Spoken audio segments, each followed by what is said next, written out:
नमस्कार, मी प्रणिता बोरसे. आपण पाहत आहात जय महाराष्ट्र. बुलेटिनच्या सुरुवातीला बातमी महानगरपालिकांसंदर्भात. राज्यातील 29 महापालिकांमधील महापौर पदाचं आरक्षणाची सोडत आज जाहीर होणार आहे. सर्वच राजकीय पक्षांची धाकधूक त्यामुळे वाढली आहे.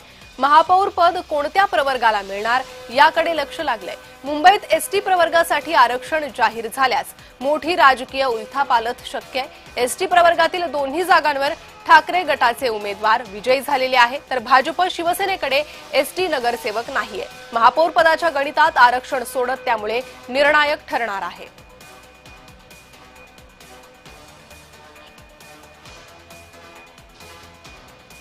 तर महापौर पद कोणत्या प्रवर्गाला मिळणार याकडे लक्ष लागलेलं आहे. एसटी प्रवर्गातील उमेदवार भाजप आणि शिवसेना दोन्ही पक्षांकडे विजयी झालेला नाहीये.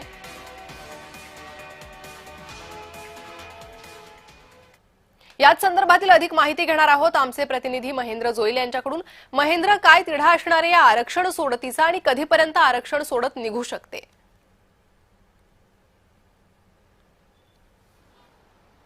नक्कीच 29 महानगरपालिकांसाठी आज महापौर पदासाठी आरक्षण सोडत जाहीर होणार आहे आणि दुपारी 11 वाजता जी आहे ती ही आरक्षण सोडत असणार आहे. मंत्रालयाच्या परिषद सभागृहामध्ये राज्यमंत्री माधुरी मिसाळ याचं आरक्षण सोडत जाहीर करतील.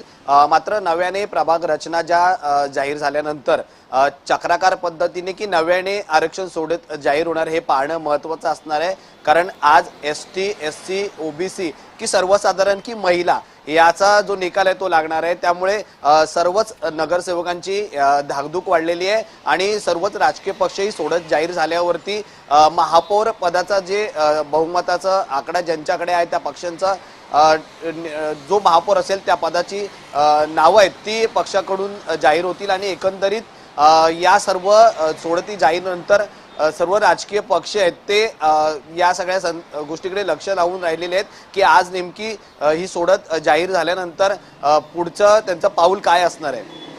अगदी महेंद्र, आपण पाहिलं तर ठाकरे गटाकडे 2 एसटी प्रवर्गातील नगरसेवक आहे. अशात या नगरसेवकांवर दबाव असल्याचा आरोप ठाकरे गटानं केला होता.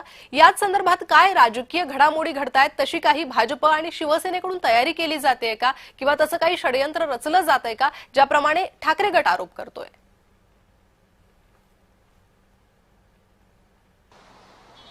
नक्कीच जर एसटी ओबीसी मध्ये जर आरक्षण जाहीर झालं तर ठाकरे गटाकडे 2 नगरसेवक आहेत ते निघून आलेले आहेत. त्यामुळे भारतीय जनता पार्टी म्हणजे महायुतीकडे एकही नगरसेवक नाहीये. त्यामुळे भारतीय जनता पार्टीकडून म्हणजे महायुतीकडून जे आहे त्या नगरसेवकावर दबाव आणल्याचं सांगितलं जात आहे. मात्र सर्वच नगरसेवक आहेत ते ठाकरेंच्या बाजूने ठाम असल्याचंही सांगितलं जात आहे. त्यामुळे आता जर एसटी आणि ओबीसी जर आरक्षण जाहीर झालं तर पुढे ठाकरेंचाच महापौर होईल की काय याकडे आता पाहणं महत्त्वाचं असणार आहे. जी महेंद्र, धन्यवाद या सविस्तर माहितीसाठी. तर महानगरपालिका महापौर पदाचं आरक्षण आज निघणार आहे. त्यामुळे सर्वच राजकीय पक्षांची धाकधूक वाढलेली आहे.